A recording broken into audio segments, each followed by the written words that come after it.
Oh my goodness, Tristan Tia. He was incredible on Saturday.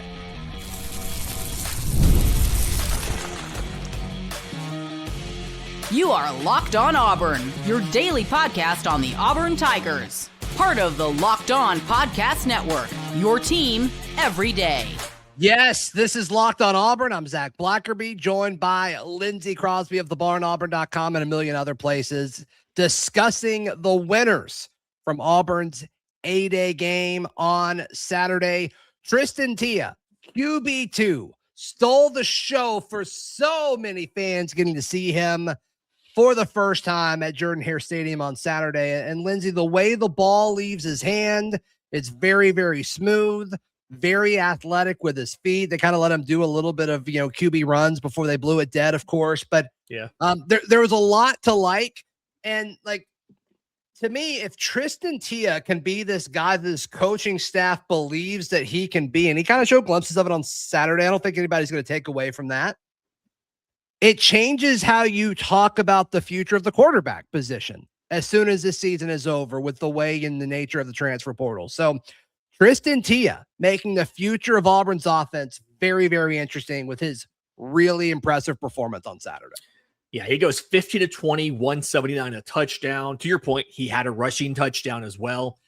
And the big thing that stood out to me is a lot of the comments afterwards was guys just talking about how they have the belief and the faith in him, where he places the ball, his ability to read what they're doing and get him open. If he's doing this after just a spring in this offense, and he's going to get an entire season to sit behind Brown and then be the guy in 27, it puts you in a great position of yes, the money's going to go up and things like that when he becomes the starter, but it puts you in a prime position resource-wise to go out and get other pieces to put around him as you need to.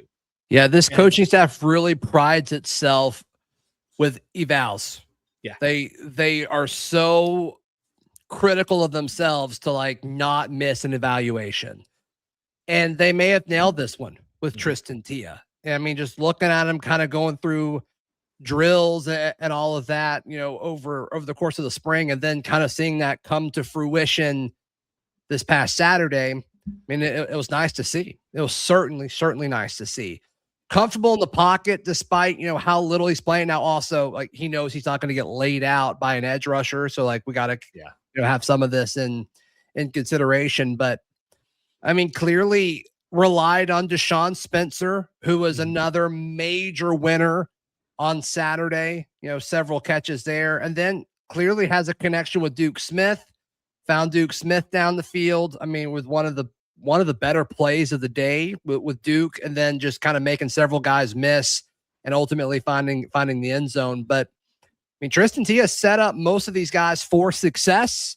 And once again, that success that he found, that alone isn't going to be enough for this coaching staff to say, okay, yeah, Tristan Tia, you're the guy after Byrum Brown, but it could fuel. And I mean, I think there's going to be several Auburn fans that feel that way, but if you can do that and you can truly develop from the inside and kind of say okay, yeah, you played a little bit at Oregon State and, you showed glimpses, but you proved who you were to this staff over the course of, the year just in practice. We'll see how much he's able to play this season. A lot of it depends on the Byrum situation. Also, a lot of it depends on, are you able to blow teams out to where you can put your second quarterback in? But man, it's, I don't know, makes the conversation a little bit more interesting. Yeah. I was heartened by the fact that he was doing a lot of everything, right? It wasn't I'm just going to continue to just get the ball short, and a lot of these yards are empty yards, right? He had downfield passing. I think he had a 28-yard or something like that. He only got sacked once on what I counted as 25 dropbacks between the 4 carries, the sack, the 20 pass attempts, 25 dropbacks. He was sacked one time. And so I think for too long, we've been in a situation where if your starter went down, you were in trouble. And we're going to be in trouble if Byrum Brown goes down, but it's not the end of the season. We need Byrum Brown for this to work, but it's not the absolute end of this team being competitive if they can. If you lose Byrum Brown. because Tia has looked good. And if you have something come up, even just during a game where Brown takes a big hit, he's got to come out for a couple plays or whatever, even just a play that like his helmet comes off, you got to put the play back on. I feel good about what Tia can give you and the fact that he can continue, like the offense can keep running under him. And like to your point, having connections with some of these younger players is a big deal going forward, but all like for the future, but also one of these guys always gets a lot of playing time every year. Out of nowhere, one of these young players steps up and ends up being a part of the rotation. So this is nothing but help. Well, yeah, and to your point, like if Tia does prove to this staff that he can be the guy after Byrum, well, from a timing standpoint, like if we're talking about in 2027, I think it's safe to bet that Duke Smith and Deshawn Spencer will be a part of your receiving core that year, which, you know, you've already kind of got that chemistry there. So no downside to Tristan Tia's performance on Saturday. But let's give context though. Like I do think the second team offense was put into a solid situation against the second team defense. I think a lot of guys were included in the first team defense. And so I do think that kind of the depth comparison between the second team offense and second team defense is a little bit different just because of how rotations work on the defensive side of the football. But still, it was nice to see, you know, the second team offensive line create some push against the second team defense. And then, you know, Tia obviously making plays. Because look, I think some of the depth that, you know, the back end of that second team defense, like Wayne Henry made some really solid plays at A-Day from my point of view. Blake Woodby was out there as well, both at nickel and at corner with the twos. So there are guys that I have a ton of respect for on the defensive back end, and Tristan Tia was still making these throws. Yeah, I think the thing about the way that Auburn runs this defense, how there's so many pieces that rotate in and out, and especially how deep your defensive backs are, he's still facing quality players. It's not like it's, you know, the two deep at Vanderbilt, which I can't really talk too much trash about Vanderbilt given how we've played against them recently. But yeah, no, they've whooped us lately. Yeah. But you know, it's a very deep defense. I feel better about doing this against Auburn's second team defense than I do against a lot of other, you know, mid-level and lower level SEC schools. So I agree with you. And then, you know, other things like Deshawn Spencer, like a lot of his targets were at or around the line of scrimmage. So it wasn't like he was having to push the ball deep. And then Deshawn Spencer was doing a lot of the work for that. Yeah. You know, which part of this is that offense, right? They stretch you out and then they kind of make you make these tackles in space. And so some of that is just the nature of what this offense is setting guys up to do. Yeah. But a lot of the passes and a lot of his completions were to Spencer, and he didn't really have to push the ball downfield. And then like there was another one, I think it was like 10 or 15 yards down the field to Corey Pettigrew, which I thought was the best individual catch of the day. Pettigrew, like the ball was thrown behind him and he was able to adjust his body and haul that in. Like stuff like that. Like I do think those young receivers helped Tia, but that's part of it, right? That's part of the game of football. You know, a pass and a catch. There's a lot that goes into it, both with the quarterback and the receiver. So take all that for what it's worth. But Tristan Tia's success makes the conversation around the future quarterback at Auburn even more interesting. There were other winners from A-Day, both on offense and on defense, but Jeremiah Cobb has to be towards the top of that list. That's next, right here on Locked On Auburn. Today's show brought to you by our friends at Indeed. Workplace chaos, deadlines stacking up, inboxes overflowing, and the one position you have to fill is still sitting open. Indeed sponsored jobs helps you reach the people who actually fit what you're looking for: skills, expertise, location. So you're not just hoping the right candidate stumbles across your job post. Lindsay, can you imagine hiring someone and not using Indeed? I personally cannot. I would never do that. I brought somebody on at Braves today, and Indeed was got me the right person, qualified, talented, brought them right to my inbox. Listeners of this show can get a $75 sponsored job credit to help get your job the premium status it deserves. That's at Indeed.com/podcast. Indeed.com/podcast. Need to hire? That's a job for Indeed sponsored jobs. Thank you so much for making Locked On Auburn your first listen every single day. Want to encourage you to check out the Everydayer Club. You get access to an exclusive Discord where you can join the Locked On Auburn channel in that and tag me, ask me questions about the show, make topic recommendations, questions about A-Day, whatever it might be. Would love to have you there. You also get access to an ad-free audio feed. The link is in the description, whether you're watching or listening, or of course, you can go to lockedonauburn.supercast.com to sign up. I'm in the Discord too. You are. Yes. You are. You are. There's a Braves channel, but like I'm also there in the Auburn. You're in the Auburn one too. You're in the Auburn one too. Yep, that's right. Man, okay, so Jeremiah Cobb was explosive and electric, and it didn't take him many touches to find any sort of level of production. 4 carries for 57 yards, and I think on one of them, my favorite run of the day, I mentioned this on Sunday morning show. Mm-hmm. There was a play where formationally Chaz Nimrod's far left off the line of scrimmage. He motions. It's like an orbit motion. He's running behind Byrum. Byrum, it ends up being a give, but it appeared to be a read. And then it sets up essentially a triple option on the other side where Nimrod is the speed option, the pitch part of it. And to me, like Cobb off of the left tackle, he almost busted 2 runs, but that was one of them. And I just love the creativity of that play. But I do think it's going to be, that's going to be more of what we see this fall than a lot of the vanilla stuff. The reads, the making opposing defenders make decisions and then reacting to that is a lot of what this offense is all about. Like we saw that when Keyshawn Singleton was able to play at the start of the second quarter. As far as, the comeback routes and his chemistry with Byrum, like there was a lot to like about that aspect of it.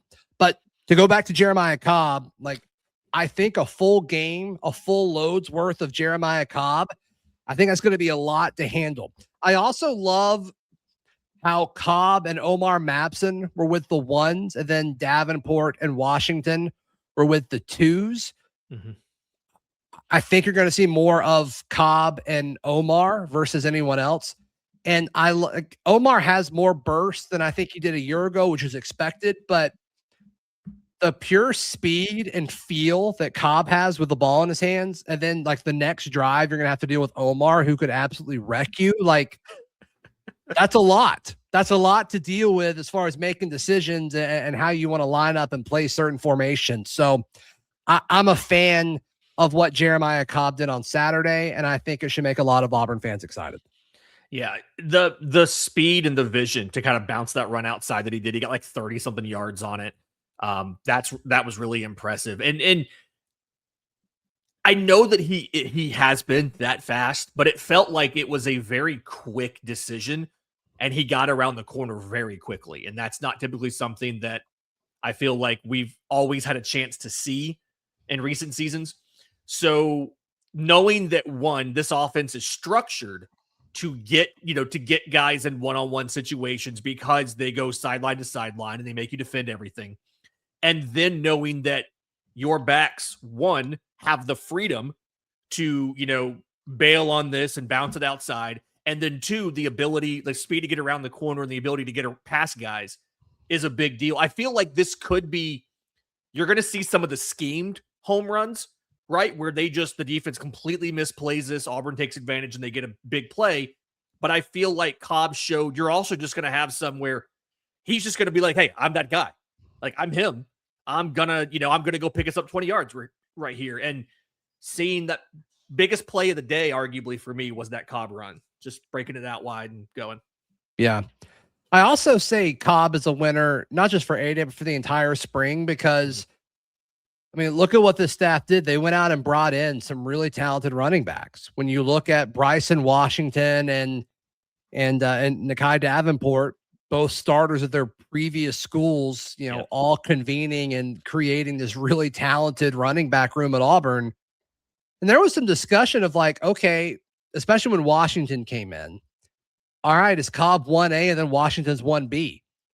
And now it's very clearly like Jeremiah Cobb is the guy. I think Omar is RB2 right now at this point. So just as far as like the market share of touches, like this is Cobb's room. And I think that should be exciting for Auburn fans for sure.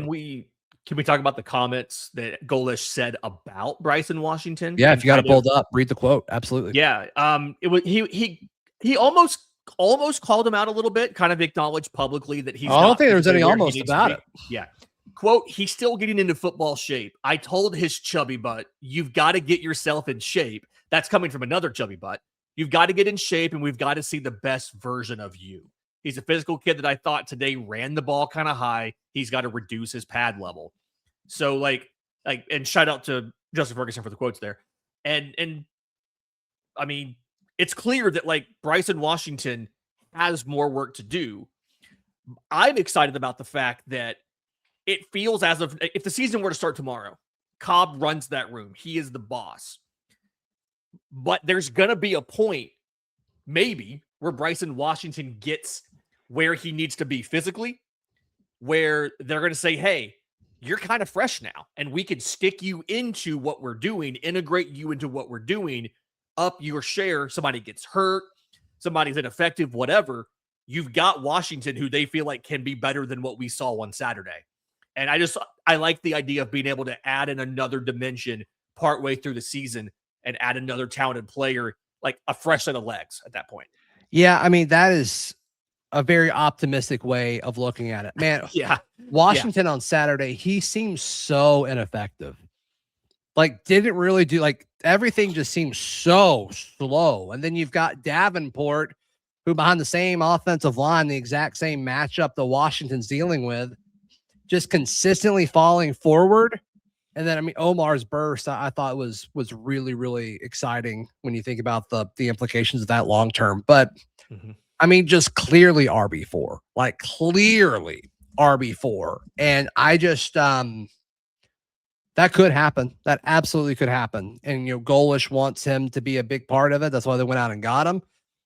But I don't know. I have a hard time seeing that right now. Like, is he going to do enough where he's better than Davenport and Omar Mabson right now? Like, what you do in the spring matters. What you do in the spring matters to this team. Maybe not the production in A-Day, but what you do in the spring matters to, you know, because that's what this coaching staff has seen. So we'll see. We'll absolutely see what happens. And I'll say the same thing about Washington as I said about Jared Smith. The best case scenario for Auburn is that he turns it on, gets in shape to, you know, and, you know, reaches the level that his coaching staff is asking him to reach, which is great. That's exactly what you need to see. And part of my take on Washington is going back to when he was at Baylor last year, seeing what he was able to do. I mean, he had a 4-game stretch against some quality schools like Oklahoma State, Arizona State, whatever, where he was averaging more than 6.5 yards a carry, you know, and it was 135 here, 111 yards there, multiple touchdowns. Like, we've seen him be able to be an effective running back. Now, he did struggle against some of their big matchups. He had, I think, under 4 yards a carry against us. You know, he had 2 yards a carry versus TCU. The whole team struggled there. But for the most part, when he's healthy and he's head of steam, he's shown the ability to do a lot. And so I'm thinking about that guy's not back yet because of the injuries. But when you can get that guy back, he's going to be a piece you can add in. It's in there somewhere. It's just a question of, can you get it out in time for us to use it on the field in 27? Yeah. Or in 26.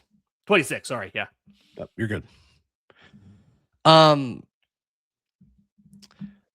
The guy who I think won Saturday when it comes to the defensive backfield, I would have never have guessed before Saturday. That's next, right here on Locked on Auburn.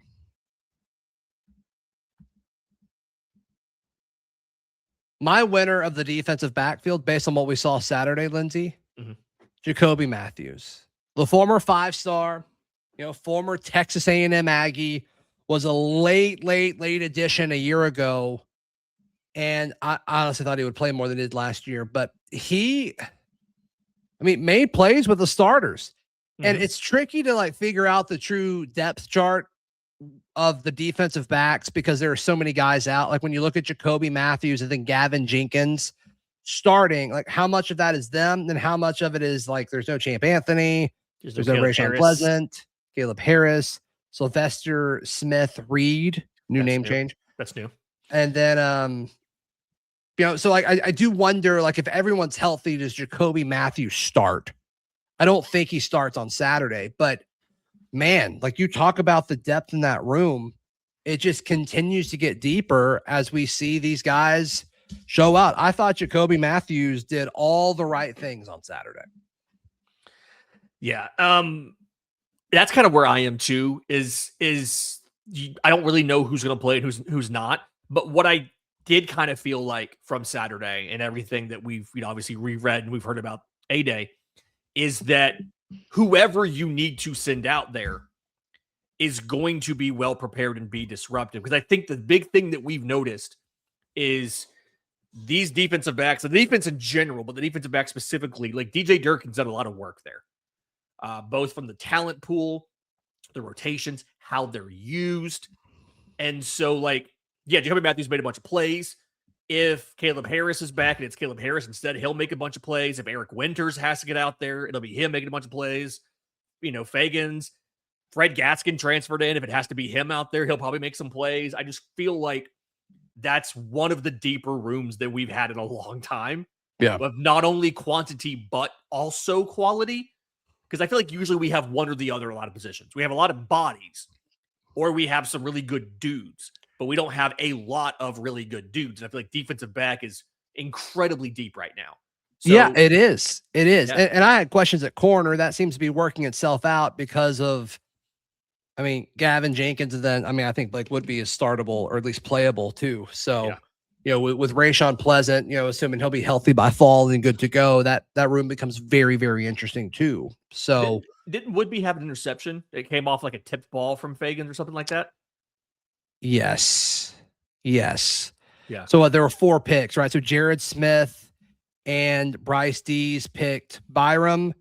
Jacoby Matthews picked Tia. And then was it Reese? Or no, it was Lachlan. Through the last one, I guess. Is that right? Yeah. Yes. I hate not being able to go back and watch it. Yeah. But yeah, no, Wayne Henry had a good, Wayne Henry's pass breakup, I think he was guarding Pleasant. Nope, not Pleasant. That doesn't make sense. Nope. He was guarding Spencer. I'm just looking in breaking around like a slant and making a play on the ball. Like these guys, I don't know, Lindsay, like I heard nothing about Wayne Henry all of spring. And then I'm watching the DBs in our last practice window and, the coaches after every is like, good rep, Wayne. I heard it, for, a good extended amount of time. And then I thought he had a pretty good A-Day as well. So yeah. Defensive back, whatever they're doing at Auburn regarding the defensive backfield, it seems to be working in almost all situations, which is nice. The one thing I kind of want to get your input on, because you're just you're him when it comes to defensive backs, is it felt like we didn't get, hey, Roger McCree would agree with me. A lot of them would. It feels like we didn't get a lot from the tight ends on Saturday. And it feels like a lot of times it was because the defensive backs were on them and just, the safeties were on them and just kind of swarming and shutting them down. How much of that is the tight ends and how much of that is just the defensive backs being very good? I don't think you're going to see a lot of tight end production in this offense. Like you didn't at USF. Right. You didn't really at Tennessee. They'll play a lot. Yeah. Like I think Jake Johnson's going to play a lot. And then it seems like Arliss Boardingham, Jonathan Eccles didn't play, but like I think Arliss Boardingham is tight end too. Yeah. Right now it's either him or Jonathan Eccles. But I think they'll be on the field a good bit, and Arliss lined up more as kind of like that big slot. Mm-hmm. But you don't see the tight end be a massive part of this offense. So I think some of that is probably scheme. Mm-hmm. And then, matchups are matchups, right? Like if they're covered, ideally they're not throwing it to them. Now, I will say Byrum threw into double coverage to Jake Johnson, and that got intercepted. Yeah. But it got called back because of a defensive penalty. So that was in the red zone, wasn't it? Like it feels like a lot of the that. The pick was by the goal line, but yeah. I don't think they were in the red zone. I'm trying to remember. Yeah. I just feel like a lot of the tight end stuff was more when the size matters, kind of down there and, in the shorter field. And I do think that's an underrated area to use those guys a little heavier than maybe you did at USF. But yeah, I feel like Auburn's never really, in the last couple coaches, never really made a big deal out of the tight end with the exception of one or two guys. And it just kind of just feels odd to not really have that dimension of your offense. And I guess part of me had wishful thinking, knowing Golesh is a tight end guy, that we're going to see it, and we're still not going to see it, but they'll be out there. And, they'll be out there. I do think there's I'm guessing what Golesh would say is like, well, tight end isn't all about how many passes you catch. Yeah. It's, do you make your offense better by being able to do different things? And I think Jake Johnson does that. And I think Arlis Boardingham can do that if given the opportunity. And so does that turn into, can Jake Johnson have a good game if he goes 2 for 13, but he's on the field for 60 snaps and, 40 of them are attached to the line. A few of them are at H-back. A few of them are out wide and a few of them at slot. Yeah, he can if he helps this offense be productive and, be able to move around so you can keep pace and all of that. Like, that can happen. So some of it just kind of depends on how you look at it. But yeah, if you want the tight ends to be targeted a lot, I do think you'll be disappointed based on what the offense had looked like when he was at Tennessee and when he was at South Florida. That's all I'm basing it off of. So, and then then you look at the tight end room now and it's like, I like a lot of these guys, but do you want to draw your offense around a Jake Johnson? Like, probably not. Yeah. I like Jake Johnson. I think he's a good tight end. I think he's a safe tight end. Like, you don't want to draw, like, how many plays do you want to draw around Jake Johnson? Not, and I'm not saying that in a bad way. Like, I think he's good, but like, I'd rather you throw to Keyshawn. You know what I mean? Like, I'd rather you throw to Koger, or, can Nimrod stretch the field or hand the ball off to Cobb? So I don't know, or run it with Byrum. But yeah, so we'll see. Lindsay, Crosby, how can people check out everything you've got going on? I'm on social media at Crosby Baseball. Do you want Braves content? BravesToday.com. And the Braves Today podcast, and then thebarnauburn.com for all the Auburn baseball stuff. Talk to Andy Burcham on Thursday ahead of the Florida series for the Barn baseball show, and then Auburn won that series. So shout out Andy for his a huge, massive win on Saturday. That was big. Butch has been talking a lot about how there's a ton of teams just kind of clustered right in there in the standings together, and Auburn, winning that series starts to separate you out of that group into the top half of the SEC.